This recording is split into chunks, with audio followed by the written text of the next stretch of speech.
12 तारीख की यदि हम बात करें मिथुन राशि वालों के लिए 12 तारीख बुधवार का अवसर अष्टमी तिथि विद्यमान है। बहुत महत्वपूर्ण तिथि है, काल भैरव अष्टमी की तिथि, और इस दिन ग्रह जो हैं वो विशेष परिवर्तन का योग बना रहे हैं।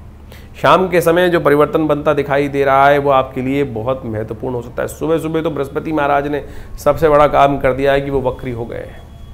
बुध वक्री होने, बृहस्पति महाराज वक्री होने के कारण से, गुरु महाराज वक्री होने के कारण से क्या हो रहा है कि आपके लिए ग्रह और ताकतवर हो गया। लोग नेगेटिव करने की बात करेंगे, हम कहेंगे पॉजिटिव है। 12 वर्ष बाद बृहस्पति महाराज उच्च के होकर वक्र स्थिति में आपकी राशि में योग जो बना रहे हैं वो और तेज गति से आपको आगे बढ़ने की तरफ अग्रसित कर सकते हैं। तो ऐसे में विशेष तौर पर कुछ बृहस्पति को और ताकत देने का आपको प्रयास करना चाहिए। अच्छा होगा कि आप इस दिन विशेष तौर पर सुबह सुबह गणेश जी का सुंदर स्तवन करें। काल भैरव जयंती है इस दिन, यानी भगवान शिव का दिवस है ये। भैरव जी कोई और नहीं, साक्षात भगवान शिव ही हैं। शास्त्र में विशेष तौर पर इनके ऊपर बड़ी बड़ी कथाएं विद्यमान हैं, और ग्रह गणना विशेष तौर पर जो समझाती है वो समझ लेना चाहिए आपको।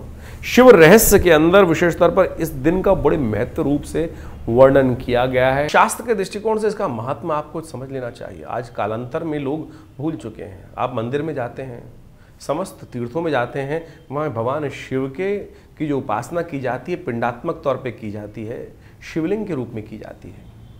शास्त्र के दृष्टिकोण से यदि हम कथा का श्रवण करें तो इस काल भैरव अष्टमी से ही भगवान शिव का शिवलिंग के रूप में, ज्योतिर्लिंग के रूप में पूजन आरंभ हुआ। ये शास्त्र में बड़ा अद्भुत रूप से कथाएं वर्णित है। हमारे हर चीज की उत्पत्ति कारण है, किस प्रकार से आरंभ हुआ, एकेश्वरवाद का प्रतीक है ये शिवलिंग, कुछ और नहीं।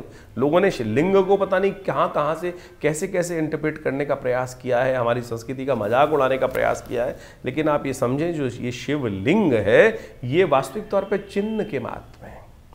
शास्त्र में अद्भुत कथा शिवराज विजय कल्प के अंदर वर्णित है। उस कथा को यदि हम समझें तो वास्तविक तौर पे समझ में आएगा कि क्या ये विशेष तौर पर प्रभाव है इसका शिवलिंग का। और काल भैरव अष्टमी के दिन से ही शिवलिंग के रूप में आराधना, ज्योतिर्लिंग के रूप में भगवान की सुंदर आराधना करने का, उस पूजन करने का सुंदर विधान शास्त्र में वर्णित आरंभ किया गया है।